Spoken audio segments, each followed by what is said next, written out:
Hey everybody, welcome back. Today we're going to talk about the Gain Reduction 2 plugin by Joey Sturgis Tones. Now this vocal plugin is a second version of what they started with, and they added a bunch of new features to it that actually are kind of like combining some other plugins in with the same one, and it makes it really easy for you to apply these to your own vocal tracks at home, whether it's something straight out of a preamp or if you're running through outboard gear. There's a lot of really cool options on it. So let me show you how I've added it to some stems here. The song that I'm working with is a session that I worked on with Sirens and Sailors called I'm Not Sorry. And I'll show you how I've applied it to the screaming and clean vocal sections of the mix. So before we get into that part, I'll just break down some of what this plugin is and how it really is different from the original version. So starting at the top here, this mode selection basically is a light or a heavy version of how much compression is being applied to your vocal. So if you are familiar with the original gain reduction, that plugin, if you just throw it right on the vocals, it has a very aggressive type of compression style to it that is actually quite flattering in almost all vocals you put through it. But it looks like they gave you the option to lessen that effect if you have something that's a little less in need of something that aggressive. So after that, we have the mix section. So you can use this sort of like a parallel compression in a sense, where you can roll off some of what you're affecting and then use a little bit more of the source original. For me, I typically like to leave it all the way up, but there's a balance that you can find depending on what kind of project you're working with. With the input section, this is obviously just your input going in and your output is your output. But the nice features about each is that with the input, if you shift and double click, it gives you this option to sense the level of the vocal track you're working with, and then it'll calibrate the input to be what is kind of like a nominal level that it thinks that the vocal should be coming in at. So it's really helpful if you're not sure where it should be, or if you just want to take the thought out of it. The output section has a really cool characteristic where if you start to push it on the top end, once you start making it louder and louder, it actually adds kind of a distortion quality to it, which can be really, really interesting as well. Now, here's the cool features, I think, the breath and the sibilance.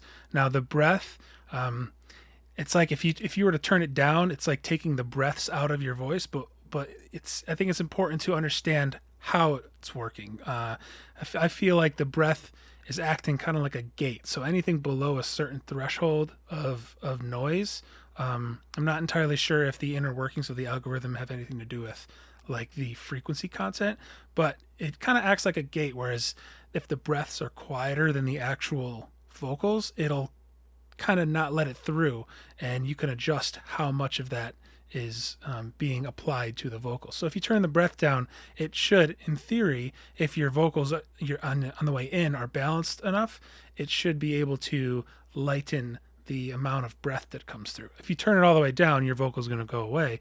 But if you find that balance, again, you'll see where it actually will be a useful effect.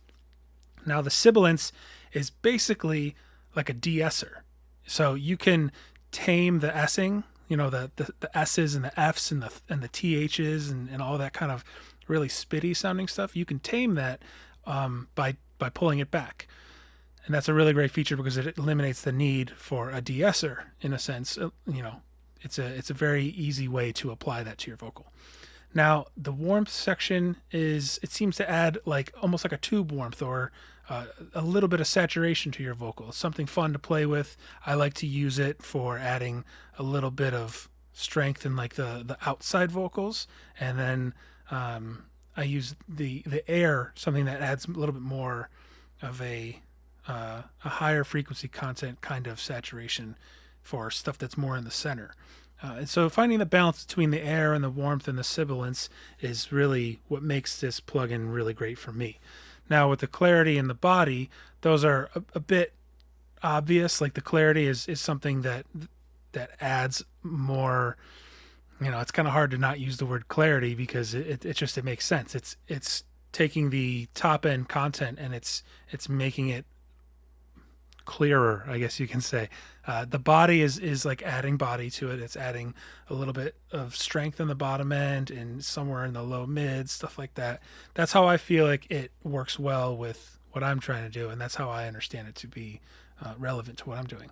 Now, the really cool feature that I love is the slay knob here, and the slider rather, and that's something that was in the gain reduction, the first version, and playing with that really kind of gives it that excitement effect. So it's really about the compression.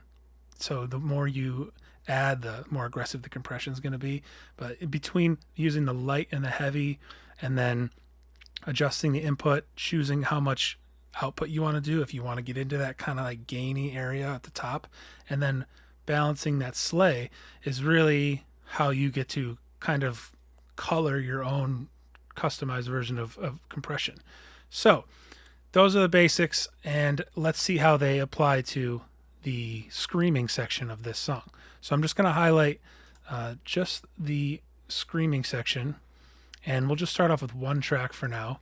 This is going to be just the main scream vocal, and mind you, these vocals were recorded in through a preamp, a Neve style preamp, and a distressor.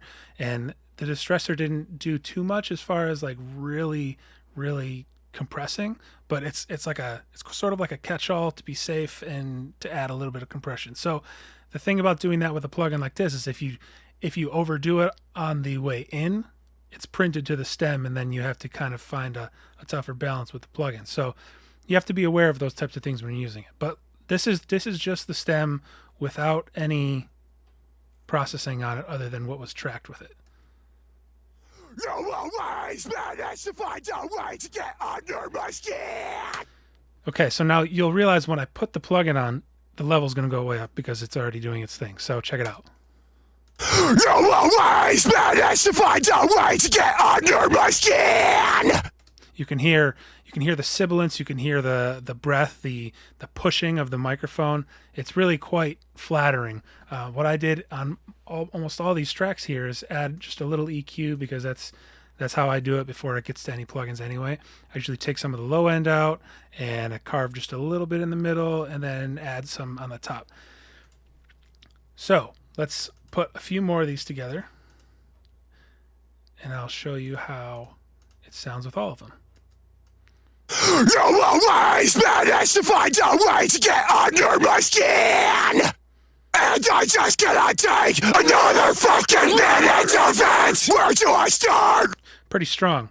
I think that I love about these plugins, the gain reduction ones, especially this one, is you can just put it on and it sounds good.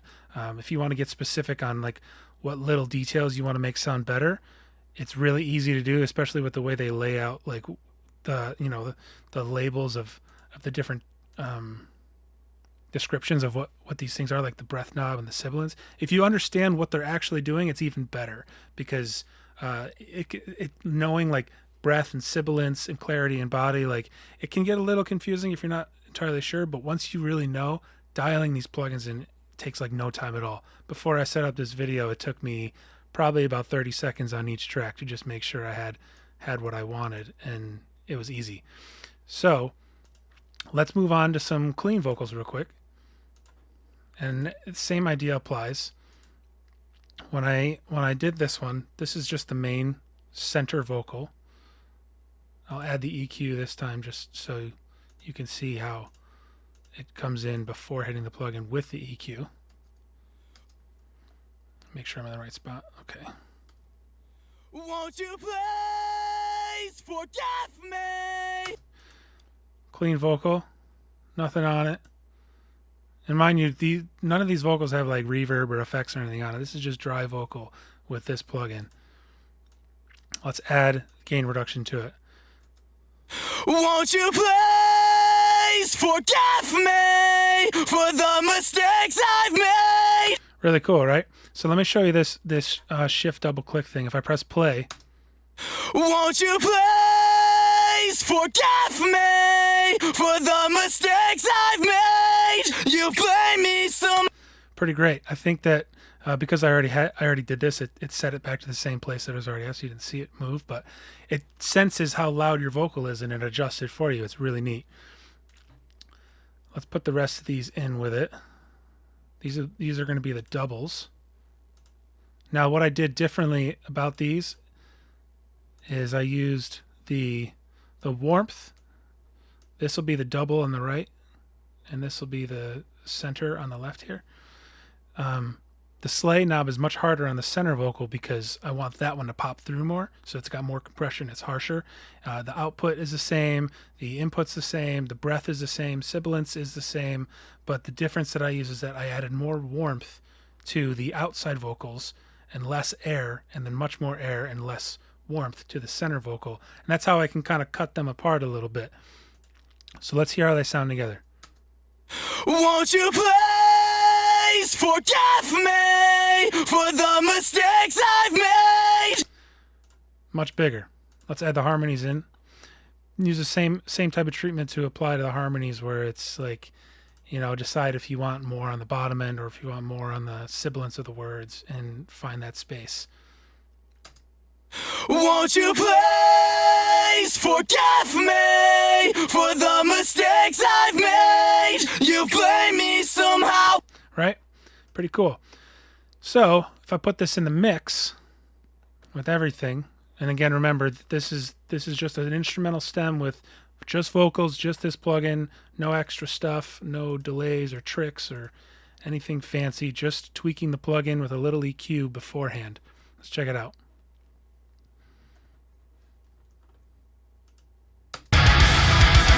You always manage to find a way to get under my skin, and I just cannot take another fucking minute of it. Where do I start when I just want it all to end? Escape from the ideas you're planting in my head. Won't you please forgive me for the mistakes I've made? You blame me somehow. Won't you please believe me when I can't find I'm not sorry for anything. Pretty cool. I think this plugin is a really great way for people to put something easy on their tracks, but also have the flexibility to customize exactly what they want, all in one plugin. So check it out, Gain Reduction 2 by Joey Sturgis Tones, and enjoy it.